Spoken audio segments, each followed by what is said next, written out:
Esta é a WBCQ, o rádio trazendo ao mundo a última chance, direto de Monticello, Maine, Estados Unidos.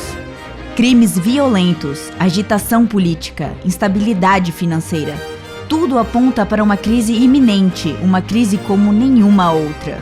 Sintonize a rádio World Last Chance para saber como você pode se preparar espiritualmente para o que está por vir.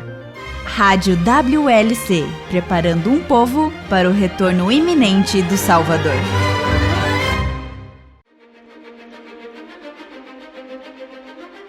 Olá, bem-vindo à Rádio WLC. Eu sou seu apresentador Cris Deluca. E eu sou o Will Santos. E obrigado por você se juntar a nós hoje. Se você já nos sintonizou antes, querido ouvinte, você já sabe que na WLC nós preferimos usar o nome pessoal do Criador, que é Yahweh ou Yah. Esse é realmente o nome que é usado em todo o Antigo Testamento. O problema é que, simplesmente, em nossas traduções modernas, o nome do Pai foi escondido sob os títulos genéricos de Senhor ou Deus.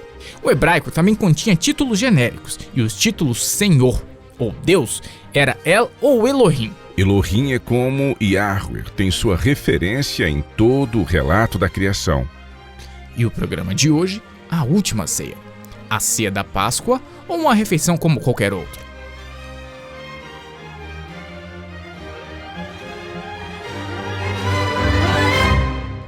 Certo, o nome do Salvador contém o nome de Yah.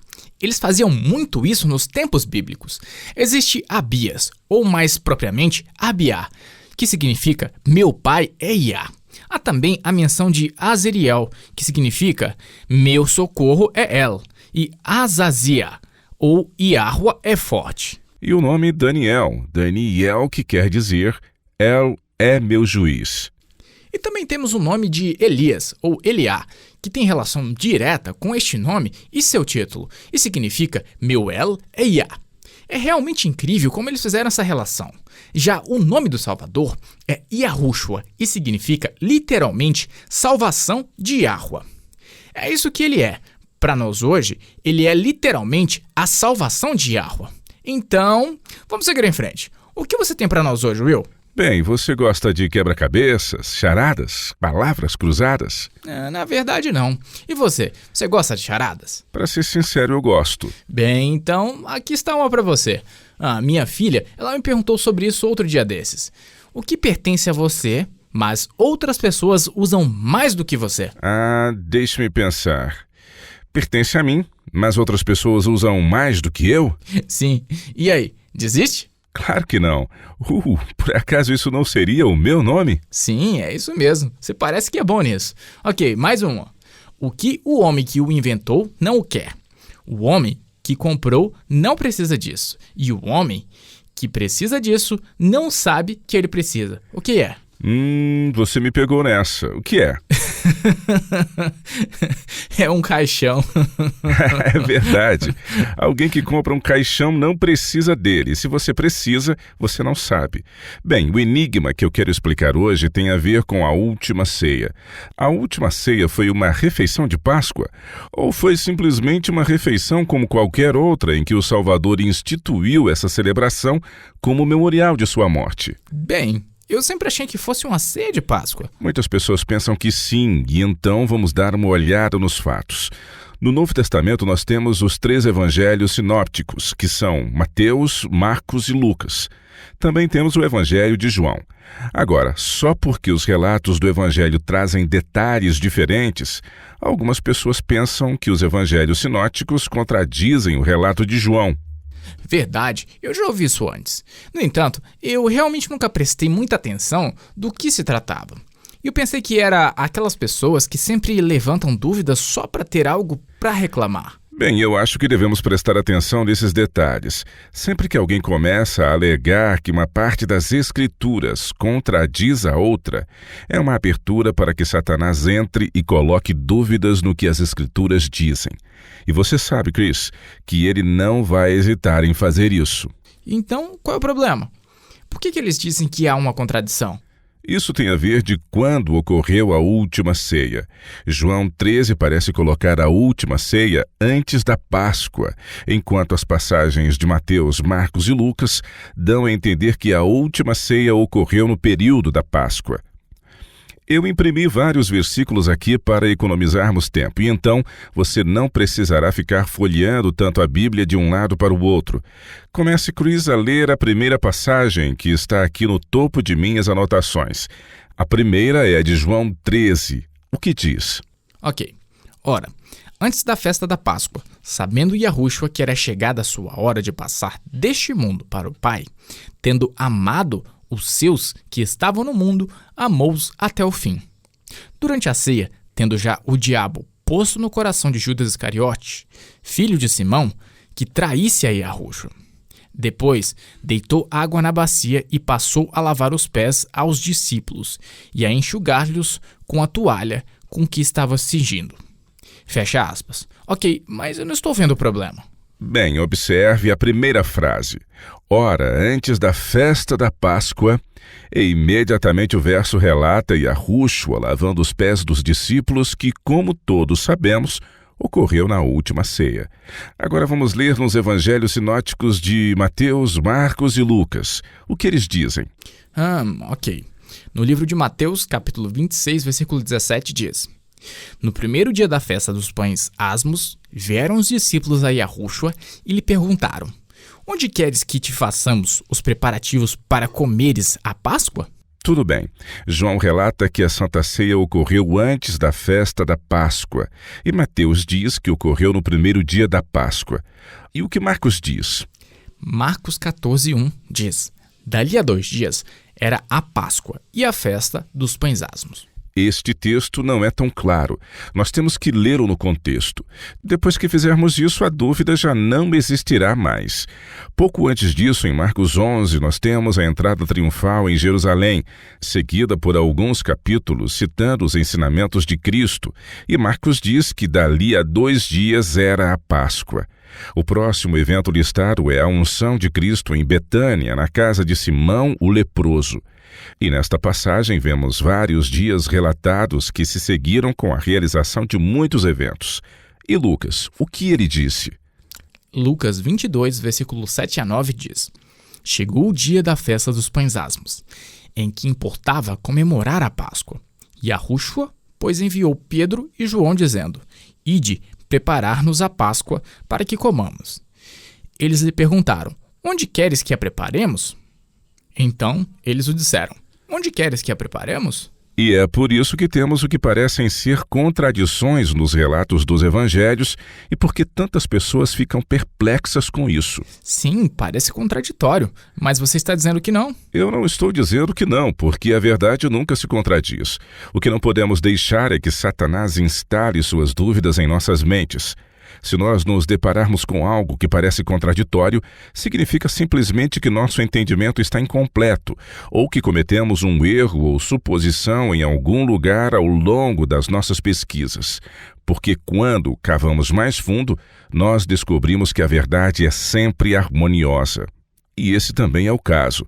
Muitos acreditaram que a última ceia foi a refeição de Páscoa, em virtude da suposição de que o dia hebraico começava ao pôr do sol e não ao amanhecer. Estou começando a entender o desenrolar de tudo isso. Porque se o Salvador foi crucificado no 6º dia da semana, e as Escrituras o dizem que foi, então, se um dia começava ao pôr do sol, a noite anterior seria tecnicamente considerada a Páscoa. Certo. Agora já sabemos de outro lugar nas Escrituras que o dia bíblico, na verdade, começava ao amanhecer e não ao pôr do sol.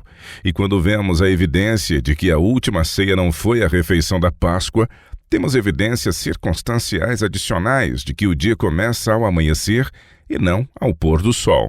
Nós já falamos sobre isso antes. Se você perdeu esse programa, caro ouvinte, você ainda pode ouvi-lo. Basta ir ao nosso site e clicar no ícone Rádio WLC.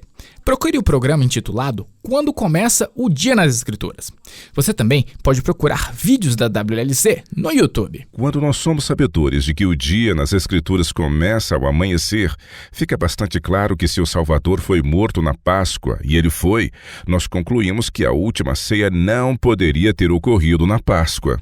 É verdade. Ok, mas para aqueles que ainda não tiveram a chance de pesquisar quando um dia tem seu início, ainda existem as tais suposições de que a última ceia foi a comemoração da Páscoa.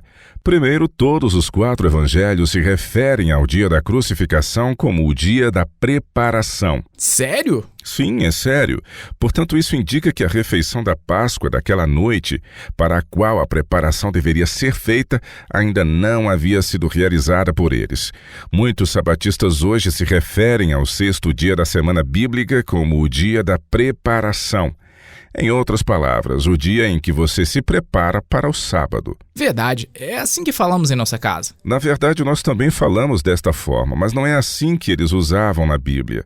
Nas Escrituras, referindo-se a um dia como preparação, é registrado apenas para o dia 14 de Abib, ou a Páscoa. Assim, é possível sabermos, por meio de Êxodo 12, que a refeição da Páscoa era feita à noite, de modo que o dia em que eles estavam se preparando para a Páscoa é relatado como sendo preparação. Podemos dar uma olhada, Will, nesses versículos dos evangelhos que se referem ao dia da crucifixão como a preparação? Claro que sim. Na verdade, eu os imprimi aqui em algum lugar. Está aqui.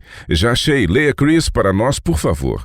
Vamos lá, Mateus 27:62 diz: No dia seguinte, que é o dia depois da preparação, reuniram-se os principais sacerdotes e os fariseus, e dirigindo-se a Pilatos... Foi aí que foi pedido a Pilatos que o túmulo fosse guardado até o 3º dia. Os judeus, assim como os romanos, contaram, inclusive, o primeiro dia como sendo o dia da preparação, que foi quando ele morreu e foi sepultado.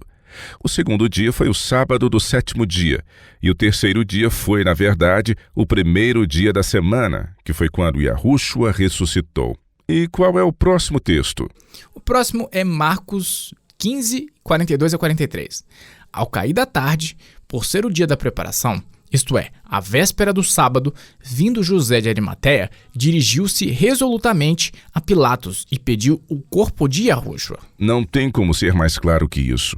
O dia da preparação, isto é, o dia antes do sábado. É isso. Ok, Lucas 23, versículos 53 e 54. Esses versos estão falando sobre o sepultamento de Cristo. Diz, abre aspas, e tirando-o do madeiro, envolveu-o num lençol de linho, e o depositou num túmulo aberto em rocha, onde ainda ninguém havia sido sepultado. Era o dia da preparação, e começava o sábado. Fecha aspas.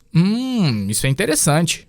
João 19:31 também é muito claro. Diz, abre aspas, então os judeus, para que no sábado não ficassem os corpos na cruz, visto como era a preparação, pois era grande o dia daquele sábado, rogaram a Pilatos que se lhes quebrassem as pernas e fossem tirados. Assim, em cada instância, temos o dia após a última ceia sendo como o da preparação.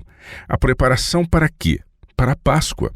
Perceba que toda a razão para tirar os corpos das 3 cruzes, muito que rapidamente, foi porque aquele dia era o dia da preparação para a refeição da Páscoa que ocorreria naquela noite, bem como no dia seguinte, que era o 1º dia da festa dos pães asmos, um sábado de festas. A última ceia foi feita um dia antes de Yahushua ser crucificado. Então, o que você está dizendo é que se a última ceia tivesse realmente sido a refeição da Páscoa, o dia seguinte não teria sido repetidamente referido como o dia da preparação, certo? Exatamente. Mas tem mais. Você se lembra do que João Batista disse quando viu Cristo pela primeira vez? Como ele o descreveu? Ele disse, eis o Cordeiro de Iá, que tira o pecado do mundo. É isso. Agora, se a última ceia tivesse sido feita no dia da refeição pascal oficial, aquele belo simbolismo de Yahushua como o Cordeiro de Iá que tira o pecado do mundo teria sido perdido. O belo simbolismo do sangue de Yahushua, sendo o sangue do Cordeiro pascal, por cujo sangue somos preteridos, é destruído se ele não morresse na hora do sacrifício da tarde no dia da Páscoa.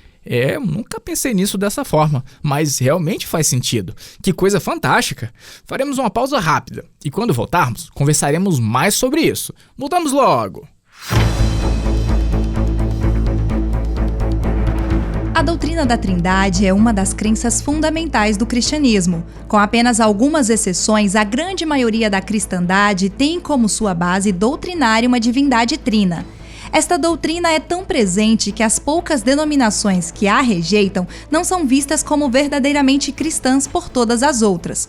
Porém, um fato muito surpreendente é que a figura de uma divindade trina não tem apoio nas Escrituras, pois é oriunda do paganismo antigo. A única passagem das Escrituras que se refere a uma divindade trina é de um adendo claro ao texto original feito há quase 1000 anos depois de Cristo. Para aprender sobre a verdade deste ensino, acesse ao www.wordlesschange.com/português e clique no ícone Rádio WLC. Ouça o episódio intitulado Um Iá versus um Deus Trino. Aprenda a verdade, pois este erro deixa de revelar o amor do Pai.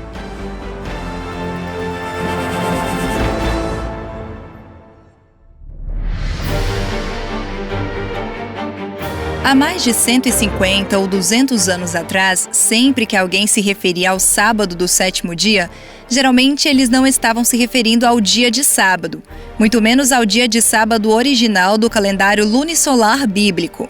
Ao invés disso, quando este dia era referido ao sábado do sétimo dia, a maioria dos cristãos se referiam como sendo domingo. Referências ao domingo como sendo sábado do sétimo dia podem ser encontradas em muitos escritos daquele período, pois eles não tinham nenhuma dúvida sobre o real significado do domingo. Todo o comércio fechava suas portas e, pelo menos nos países cristãos, todos reservavam o domingo como dia de guarda.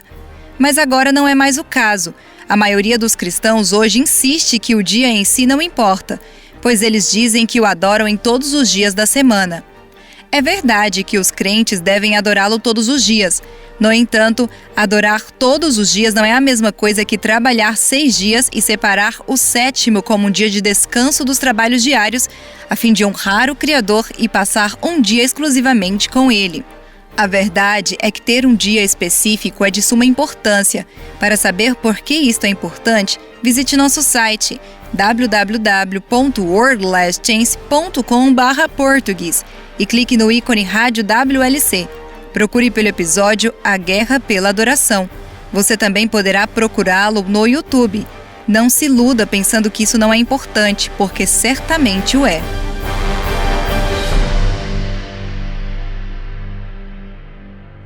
Quando estudamos as Escrituras com cuidado e meticulosidade, uma verdade surpreendente começa a vir à luz, que é: a última ceia não foi de fato a ceia da Páscoa. Agora não temos tempo para entrar em mais detalhes sobre os relatos supostamente contraditórios sobre a oportunidade exata da última ceia conforme descrito nos Evangelhos, mas vou apenas repetir: a verdade não se contradiz. Vamos planejar para, quem sabe, um programa futuro, navegar por todas essas passagens. Você poderia planejar isso, Will? Eu gostaria de ouvir como você poderia provar isso pela Bíblia. Com certeza. Vamos fazer isso. Apenas saiba, por enquanto, que há uma explicação muito lógica e razoável que não contradiz as Escrituras.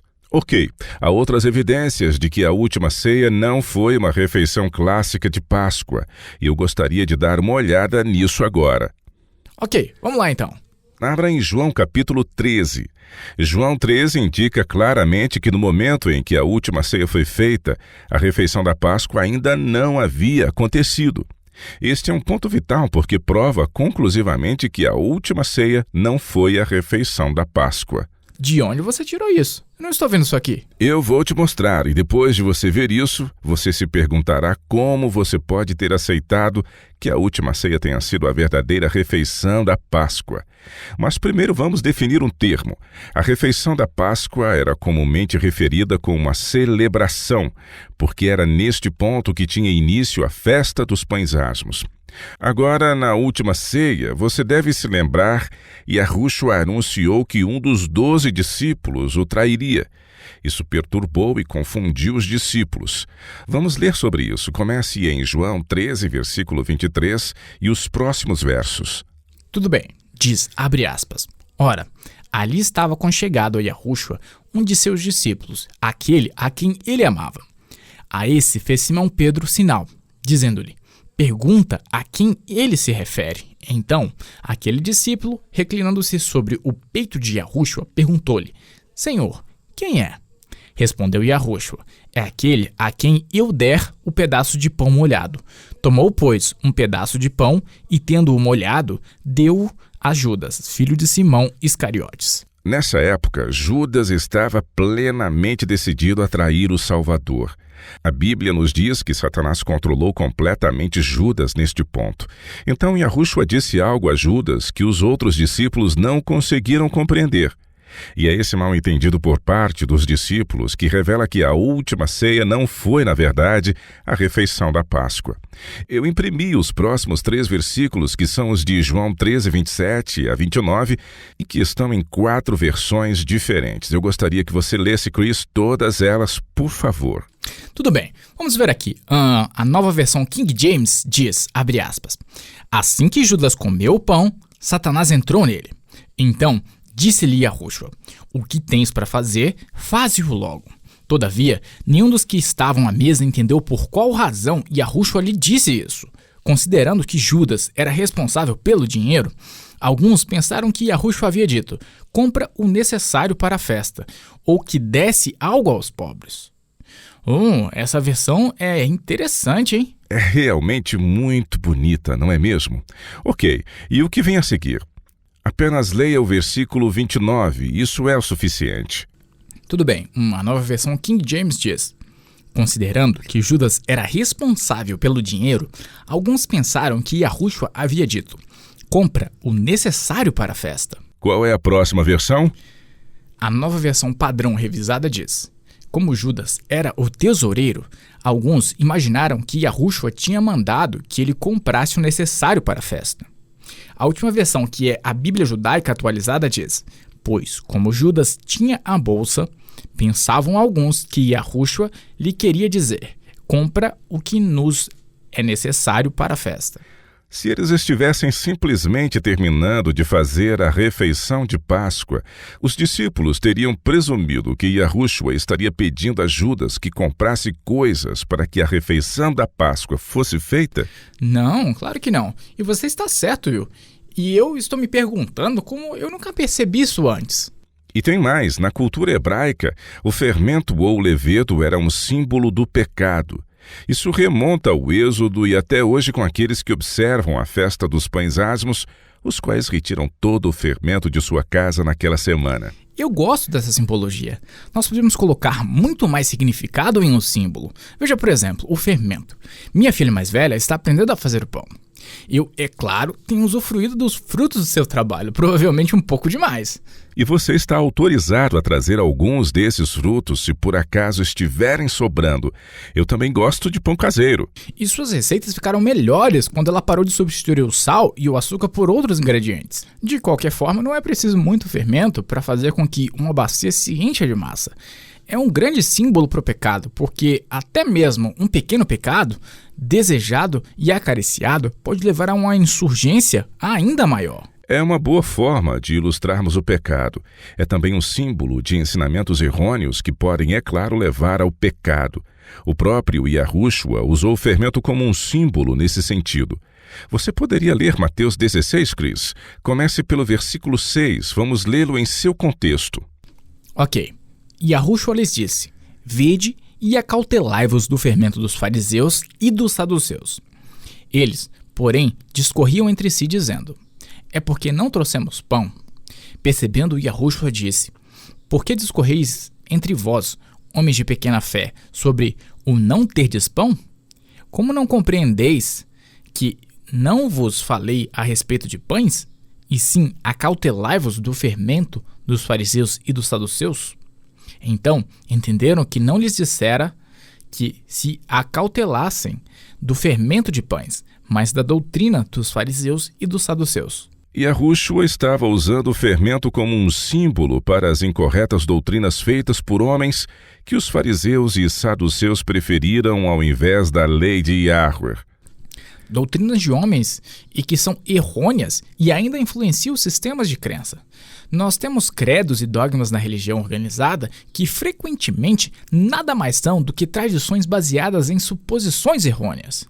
É por isso que cada um de nós precisa estudar cuidadosamente o que acreditamos, a fim de que tenhamos certeza de que não aceitamos o erro por ignorância como sendo verdade. Simplesmente porque uma crença foi usada e observada por centenas de anos, não a torna verdadeira ou que tenha apoio bíblico. Se você deseja saber a verdade, somente a verdade, e nada além da verdade, querido ouvinte, você tem que examinar o que você acredita e que faz parte de suas crenças e que o faça por meio das Escrituras e de uma forma pessoal. Ok, voltando à última ceia, novamente o fermento deveria ser removido de casa na preparação ou no dia 14 de Abib. Que, como dissemos, foi o dia da crucificação de Cristo e no dia em que a refeição da Páscoa foi feita, que foi no período da noite. Certo. Agora a Páscoa sempre era servida sendo acompanhada por pães asmos. Foi um incrível símbolo para representar Yahushua, o pão da vida, que não conheceu o pecado. E o que isso nos diz? Bem, se a última ceia fosse a refeição oficial da Páscoa, ela teria sido servida com o pão sem fermento, certo? Exatamente. Mas aqui está o choque. A última ceia foi realizada com pão levedado e não sem fermento. Você está certo disso? Sim, e eu posso provar. Veja que em hebraico há apenas uma palavra para a frase em português pão levedado. E a frase em português pão asmo também vem de uma única palavra hebraica. Para transmitir a ideia de pão fermentado ou não fermentado, uma palavra extra em português deve ser acrescentada. No entanto, em hebraico o conceito é abordado em uma única palavra, e o mesmo se aplica ao aramaico e ao grego. Em hebraico, pão sem fermento é matzah e pão fermentado é lekhem. Em aramaico, pão sem fermento é patiré, enquanto pão fermentado é lakma. E em grego, pão sem fermento é azumos, enquanto pão com fermento é artus. Então, são palavras completamente diferentes. É aqui que fica interessante. Ao falar da festa dos pães asmos, sempre, sem exceção, as Escrituras descrevem o termo pães asmos como pão que não tem fermento. No Velho Testamento? No Antigo Testamento e no Novo. Cada vez que a festa dos pães asmos é mencionada, a expressão pão sem fermento é usada. Então, o que você está dizendo é que se a última ceia tivesse sido a Páscoa, as palavras em aramaico e grega que se referem ao pão, que o Salvador partiu e deu aos discípulos, seriam as mesmas palavras usadas para os pães asmos. Você entendeu e é isso mesmo.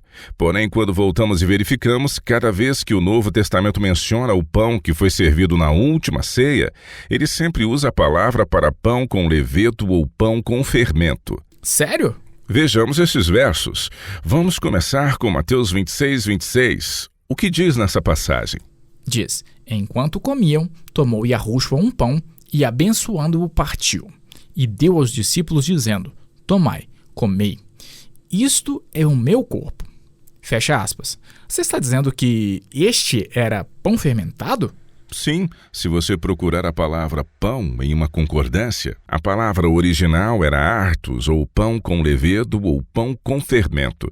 Agora, e o que Marcos 14:22 diz?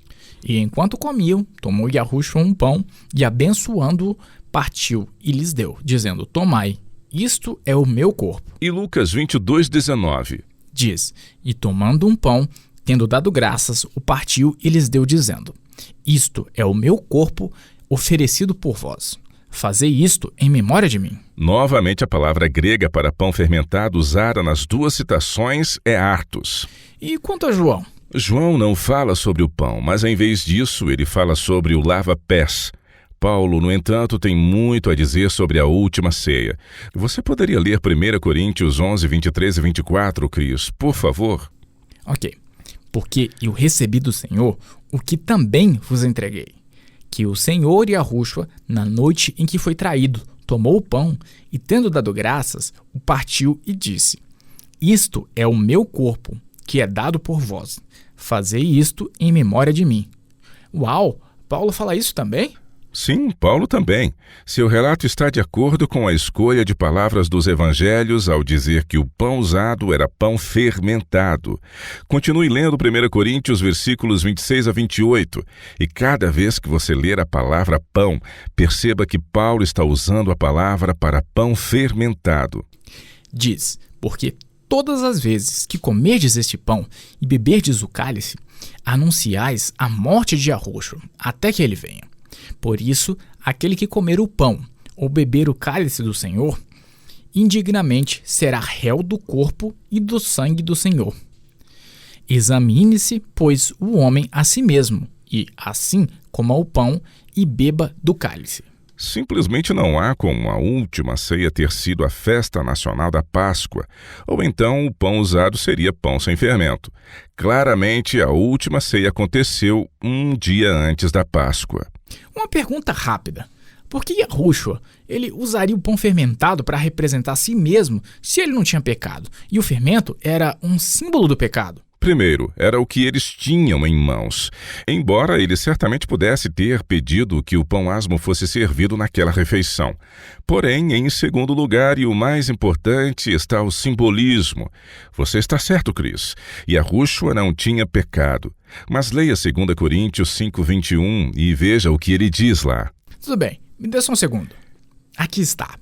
Aquele que não conheceu pecado, ele o fez pecado por nós, para que nele fôssemos feitos justiça de Yah.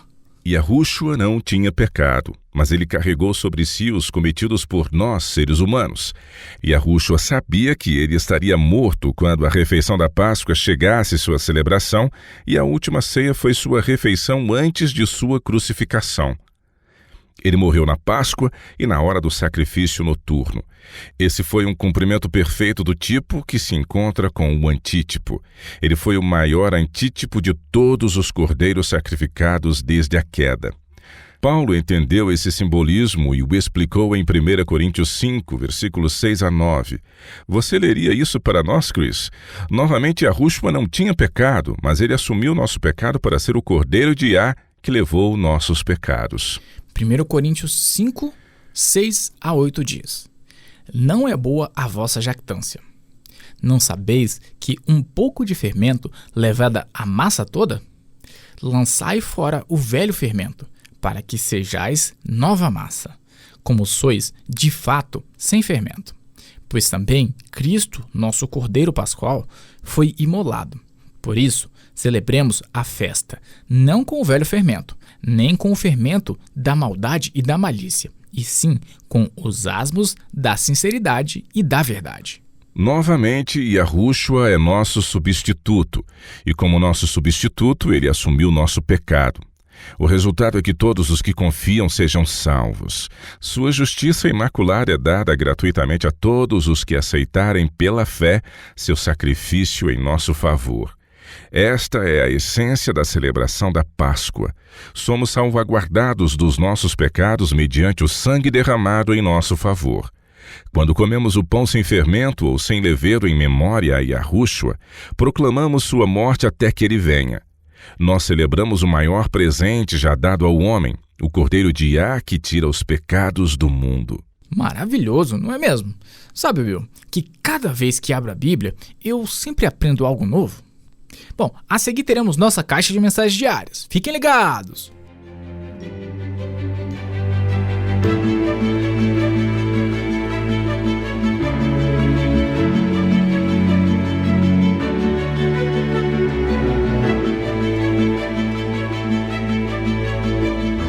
Você está ouvindo a Rádio World Last Chance, na WBCQ, na frequência de 9.330 kHz, na faixa de 31 metros. Rádio World Last Chance, preparando um povo para o breve retorno do Salvador.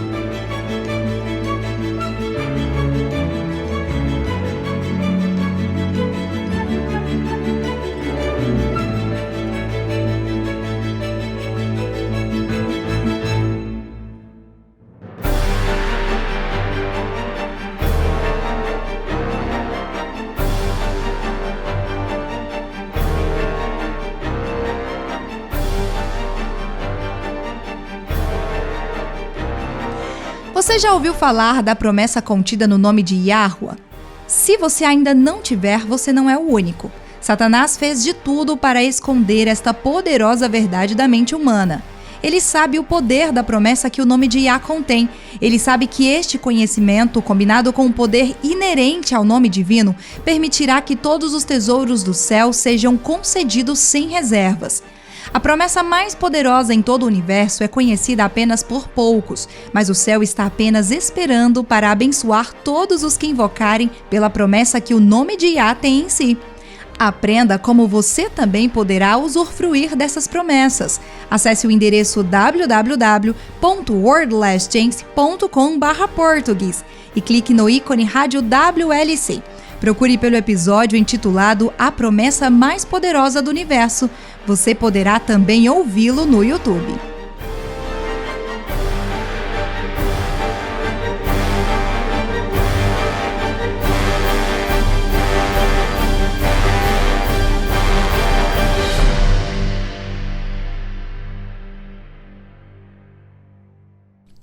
Selma Engel, de Oldenburg, Alemanha, tem uma pergunta para nós.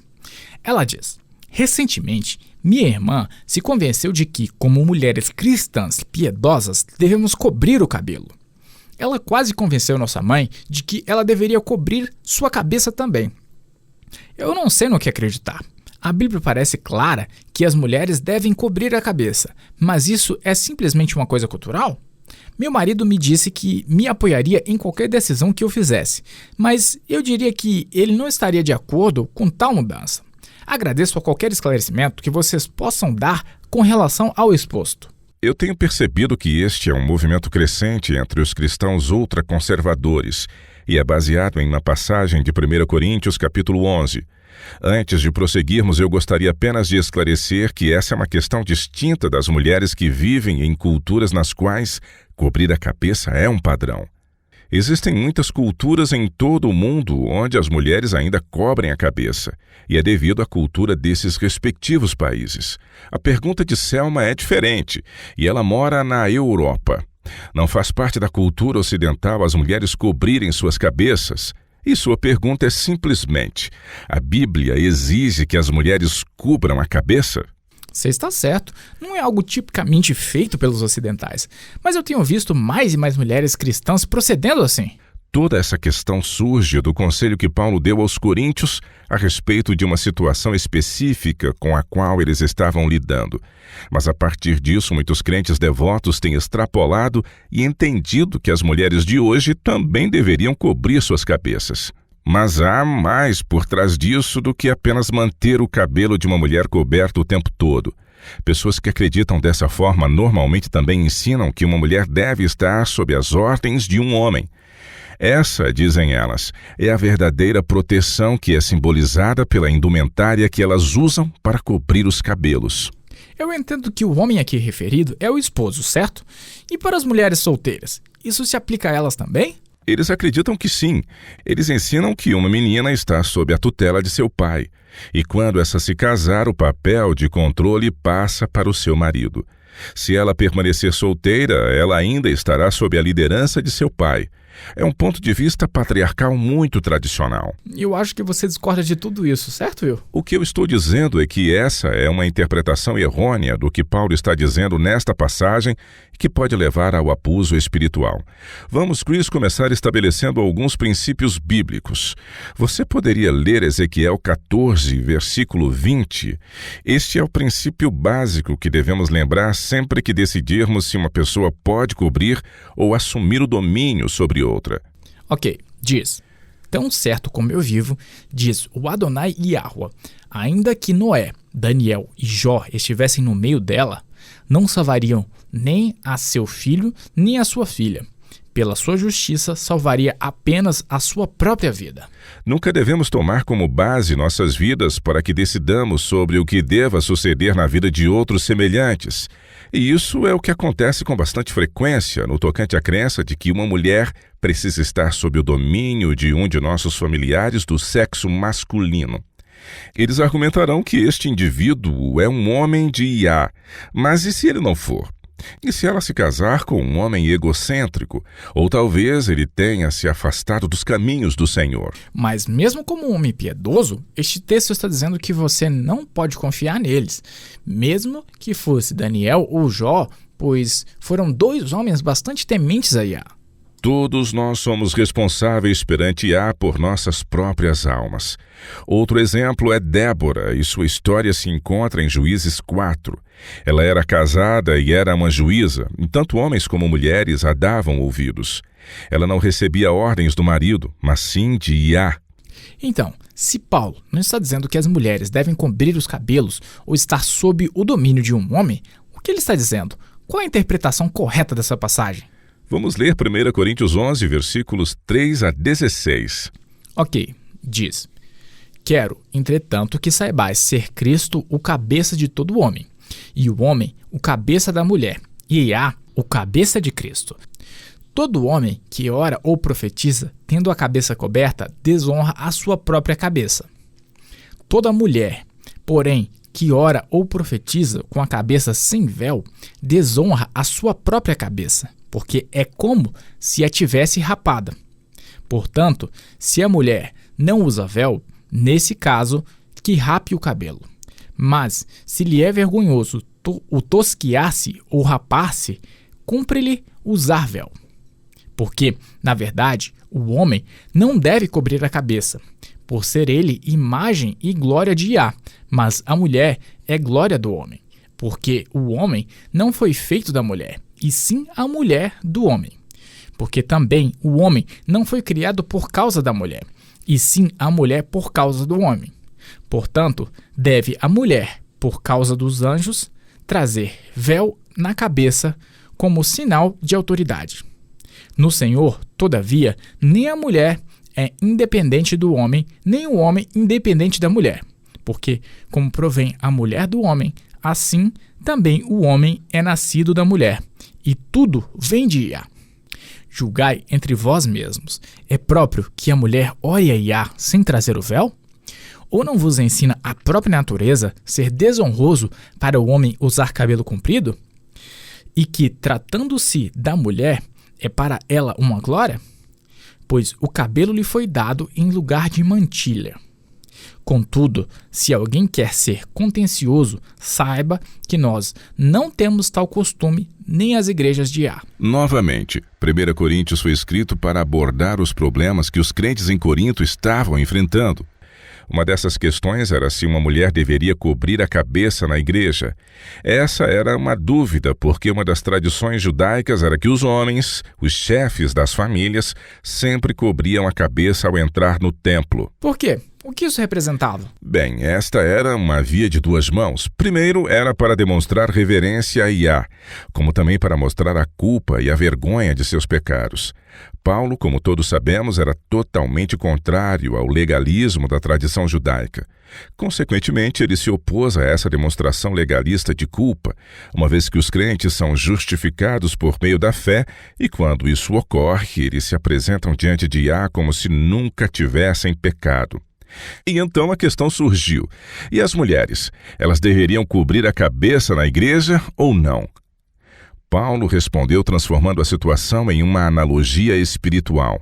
Apenas para esclarecimento, no versículo 16, Paulo respondeu à pergunta deles dizendo: se alguém quer ser contencioso, que em outras palavras, se alguém quiser discutir sobre isso, saiba que não temos tal costume, nem as igrejas de Yah.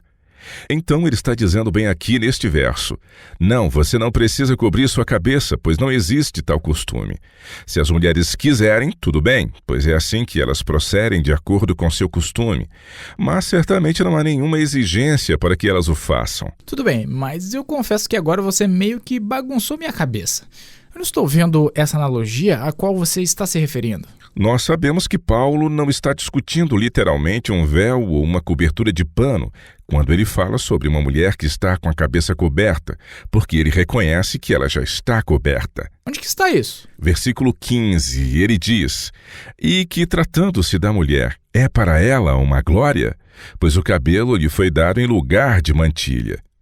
Fecha aspas. E aqui, qual é a analogia? A analogia aqui é que ele está falando de uma cobertura espiritual para a nossa cabeça. Isaías 30, verso 1 afirma: Ai dos filhos rebeldes, diz Yahweh, que executam planos que não procedem de mim e fazem aliança sem a minha aprovação, para acrescentarem pecado sobre pecado. Este versículo revela que Yahweh é a nossa cobertura ou proteção. Não devemos buscar qualquer coisa que nos cubra além do seu espírito e certamente não de outros humanos, sejam eles pastores, esposos ou pais. Abra, por favor, no Salmo 104 e leia os 2 primeiros versículos.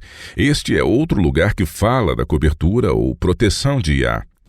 Bendize, ó minha alma, a Yahweh, Yahweh, Eloá meu, como tu és magnificente, sobrevestido de glória e majestade, coberto de luz como de um manto. Tu estendes o céu como uma cortina. Yahweh está vestido ou coberto de honra, majestade e luz. E onde há luz, não há escuridão ou pecado. A cobertura que Yah está falando é o seu espírito de verdade e luz. Agora vamos pegar esse entendimento e ler novamente 1 Coríntios 11, verso 4. O que isso quer dizer? Todo homem que ora ou profetiza tendo a cabeça coberta desonra a sua própria cabeça. Paulo está falando simbolicamente ao longo desta passagem e ele não está se referindo à cabeça física do homem, porque ele apenas disse no versículo 3: Quero, entretanto, que saibais ser Cristo cabeça de todo o homem. O que ele está dizendo aqui é simplesmente: Cristo é nossa cabeça. Se cobrirmos Cristo para que sua presença não seja vista em nossas vidas, então o desonramos tomando o nome de cristãos. Mateus 5,16. Assim, brilhe também a vossa luz diante dos homens, para que vejam as vossas boas obras e glorifiquem o vosso Pai que está nos céus. Exatamente. Se os homens vão tomar o nome de Cristo, alegando ser seus seguidores, mas por suas vidas eles o desonram, eles estão encobrindo a glória de Yah, que deve brilhar por meio deles. Ok, mas e as mulheres? No verso 3, Paulo disse que Cristo é o cabeça de todo homem e o homem o cabeça da mulher, e Yah o cabeça de Cristo. Esta não é uma cadeia de comando, pois sabemos que Yahweh compartilha sua glória com o Salvador, embora Yah seja a cabeça do Filho. Da mesma forma, um marido verdadeiramente piedoso não exercerá força e domínio sobre sua esposa. Ele fará tudo ao seu alcance para elevá-la, para tratá-la com respeito e colocá-la em pé de igualdade, assim como Yah exaltou a Cristo. A verdadeira liderança é conquistada pelo amor abnegado dado àquele que está com sua cabeça coberta. É assim que Cristo amou a igreja, e também como os homens devem amar suas esposas. Sim, é isso. E então as mulheres cobrem suas cabeças, seus esposos, por meio de suas palavras. Mas de onde você tirou isso? Do Salmo 140. Você poderia ler os versos 7 a 9, por favor? Ok. Ó Yahweh Adonai, força da minha salvação. Tu me protegeste a cabeça no dia da batalha. Não concedas, Yahweh, ao ímpio os seus desejos. Não permitas que vingue o seu mau propósito. Se exaltam a cabeça os que me cercam. Cubra-os a maldade dos seus lábios. Se uma mulher afirma ser cristã e ainda assim, por suas palavras, ela descobre sua cabeça, seu marido, ela o estará desonrando e por esse ato desonrando Cristo. A maioria das mulheres ama seu cabelo e elas nunca o raspariam voluntariamente. E ainda na analogia de Paulo, isso é exatamente o que elas fazem quando usam suas palavras para falar mal de seus maridos, para falar desrespeitosamente ou degradá-los de alguma forma. Isso o envergonha e também envergonha Yah. As esposas devem cobrir as fraquezas de seus maridos e não as descobri-las. Isso é uma coisa que sempre gostei muito na minha esposa. Tivemos nossas desavenças, mas ela sempre foi muito cuidadosa em não ficar falando mal de mim para suas amigas em lugares em que eu não estivesse presente. Ela é leal e sempre tem o cuidado de me apresentar aos nossos amigos da melhor maneira possível. Eu realmente aprecio muito isso nela. Ela está te honrando como você sendo cabeça do lar e, ao agir com honra, ela honra a Cristo. Este é o ponto que Paulo está defendendo nesta passagem. Ele não está dizendo que as mulheres devem sempre usar um lenço na cabeça.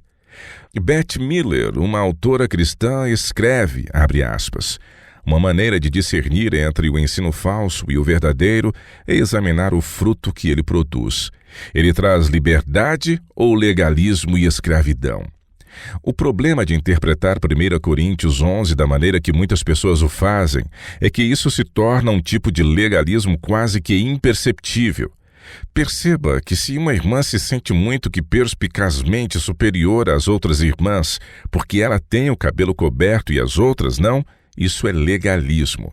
Se ela sente que deve estar sob a tutela de qualquer homem deste mundo ao invés de Cristo, isso é escravidão.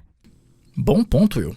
É bastante fácil se sentir superior quando qualquer indício de legalismo surge em nossa vida. E isso pode ser aplicado de várias maneiras na caminhada cristã. Pessoas que são vegetarianas podem se sentir superiores àquelas que comem carne, enquanto aquelas que são veganas se sentirem superiores àquelas que são vegetarianas. Qualquer ato que faça nos sentirmos superiores em nossa caminhada cristã é legalismo. É tentar ganhar o nosso acesso ao céu, quando, na realidade, salvação, justificação, santificação é tudo um dom da graça. Continue enviando suas perguntas. Acesse o www.wordlastchance.com/português e clique no ícone rádio WLC. É sempre muito prazeroso ler suas mensagens.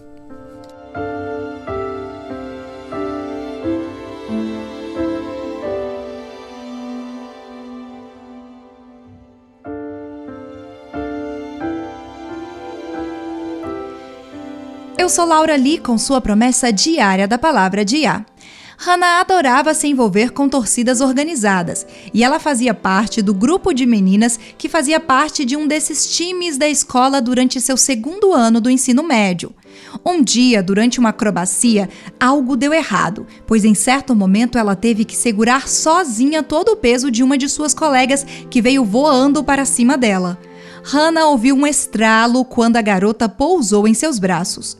No início, todos presumiram que Hannah melhoraria em alguns dias, mas 3 semanas depois, ela estava com muitas dificuldades em realizar certos movimentos. Foi assim que começou a via sacra de consultas a médicos, cirurgiões e fisioterapeutas. Depois de uma cintilografia óssea, 2 tomografias e 3 ressonâncias magnéticas, os médicos ainda não tinham nem ideia de qual seria a causa da dor intensa e contínua que não a deixava. 3 anos depois, Hannah e sua mãe, Dawn, estavam em um estudo bíblico. Dawn sentiu-se tocada a pedir ao grupo que orasse por Hannah. Eles o fizeram, pedindo fervorosamente a Yahweh que abençoasse Hannah com a cura de seu problema e ajudasse a família a encontrar uma resposta para os problemas que assolavam a jovem. No dia seguinte, John estava na internet, procurando por uma especialista que tratasse pacientes com dores crônicas. John lembra: enquanto eu checava dezenas de nomes, eu fiquei impressionada a clicar em um site de um determinado fisioterapeuta, o qual dizia que tinha 50 anos de experiência. Eu li: se você quiser que sua dor em um determinado local de seu corpo chegue ao fim, e em vez de ficar lutando para fortalecer os músculos que estão em torno de onde lhe causa dor, nós somos os especialistas que você procura. Ela imediatamente ligou para marcar uma consulta. A secretária explicou que o fisioterapeuta estava em vias de aposentadoria e de que naquele momento ele estava em férias nas ilhas de San Juan. Ela perguntou se John gostaria de marcar um horário com outro profissional da clínica. John disse que não. Ela sentiu em seu coração que sua filha precisava ser vista pelo homem que tinha 50 anos de experiência. A secretária disse que entraria em contato com o terapeuta e explicaria para ele a situação. O fisioterapeuta ficou intrigado com o caso de Hannah. Ele decidiu interromper suas férias e marcar imediatamente uma consulta com Hannah, já que ela iria em breve para a universidade. Na consulta, o fisioterapeuta ouviu Hannah por 1 hora e logo depois explicou o ocorrido. Um tendão se desconectou do seu osso e se rompeu.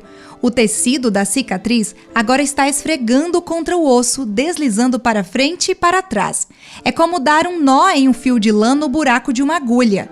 Ele disse que sua equipe poderia resolver o problema antes que ela fosse para a universidade. Então, todos os dias durante as 2 semanas seguintes, Hannah foi ao fisioterapeuta. A cada dia, o nível da dor diminuía e Hannah já podia realizar alguns movimentos. Ao final de 2 semanas, John foi com Hannah em sua última consulta para que ela pudesse agradecê-lo por toda a ajuda. O terapeuta imediatamente atribuiu os elogios dados a ele como sendo pertencentes a Yahuwah. Deus me deu um dom, explicou ele. Estou muito feliz em usar esse dom para ajudar as pessoas. Hoje, o braço de Hannah está em perfeitas condições e ela pode mais uma vez fazer as atividades que ela tanto desejava, mas que a impedia de realizá-las. Ao relembrar os anos de dor e luta em busca de respostas, John diz: nós nos regozijamos e nos maravilhamos com a capacidade de Deus de enfrentar uma situação aparentemente sem esperança e, em sua sabedoria e misericórdia, nos trazer esperança e permitir que Hannah tivesse sua saúde restaurada, permitindo que ela levasse uma vida normal e ativa. Yahuwah tem prazer em responder uma oração de fé. Não há nada que você possa pedir a Ele que seja muito difícil para que Ele responda. Não há nenhum problema impossível que Ele não possa resolver. O Salmo 145, versículos 18 e 19 diz: perto está Yahuwah de todos os que o invocam, de todos os que o invocam em verdade. Ele acode à vontade dos que o temem, atende-lhes o clamor e o salva. Recebemos grandes e preciosas promessas. Vá e comece a reivindicá-las.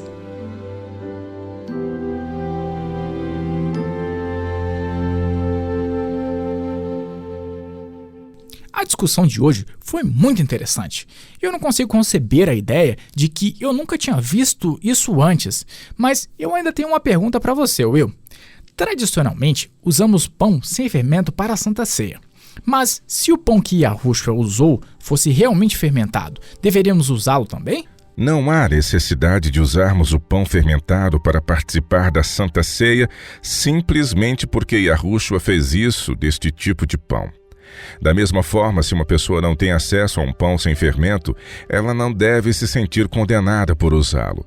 O ponto é o simbolismo que ensina lições espirituais profundas. Yahushua, o Cordeiro sem pecado de Yah, tornou-se pecado por nós, para que pudéssemos ser feitos a justiça de Yah por meio dele. E ponto. Essa é uma boa perspectiva de encarar essa situação. Acho que muitas vezes nós nos concentramos em detalhes fúteis ao questionarmos: é pão com fermento ou pão sem fermento? Se não pudermos obter pão sem fermento, seria desonroso usar fermento ou deveríamos deixar de promover a Santa Ceia até que tenhamos acesso a pão sem fermento? Essas são todas as maneiras pelas quais Satanás nos distrai do que é realmente importante, que é: Yahuwah concedeu a salvação completa e gratuita para cada pessoa que foi gerada neste mundo, e tudo o que temos a fazer é aceitá-la pela fé. Desta forma, os méritos do sangue de Cristo, bem como os méritos de sua vida sem pecado, são creditados em nosso favor e comparecemos diante de Yah como se nunca tivéssemos pecado. É nisso que devemos nos concentrar. Martinho Lutero disse uma vez: toda semana eu prego a justificação pela fé para o meu povo, porque toda semana eles se esquecem disso. Somos justificados ou declarados justos por meio da graça de Yah. Queridos ouvintes, e não é algo que particularmente alcançamos pelos nossos méritos. Tudo o que podemos fazer é escolher aceitá-lo pela fé. Então, quaisquer obras de justiça são frutos por já termos sido justificados, e não é algo que fará com que sejamos justificados. Qualquer outra coisa é outro evangelho, e não o evangelho de Cristo. Este é um falso evangelho. É verdade. O fim está próximo, caros ouvintes. Nós não temos tempo para brincar com a nossa salvação. Você não tem como ganhá-la com os seus próprios méritos. O que você deve fazer é simplesmente aceitá-la e por meio da fé. Faça essa escolha hoje. Será a melhor decisão que você já tomou em toda a sua vida. Junte-se a nós novamente amanhã. E até lá, e lembre-se, Yahuwah te ama e ele é digno de confiança. Você ouviu a rádio WLC. Este programa, bem como os episódios passados na rádio WLC, estão disponíveis para download em nosso site. Eles são excelentes para compartilhar com amigos e em estudos bíblicos. É também um recurso fantástico para aqueles que realizam seus cultos a Yahuwah, sozinhos ou com a família. Se você deseja ouvir os programas da rádio WLC, visite nosso site no www.worldlastchance.com/português. Clique na opção WLC Rádio na parte superior esquerda da página inicial. Isso permitirá que você baixe os episódios no seu idioma preferido.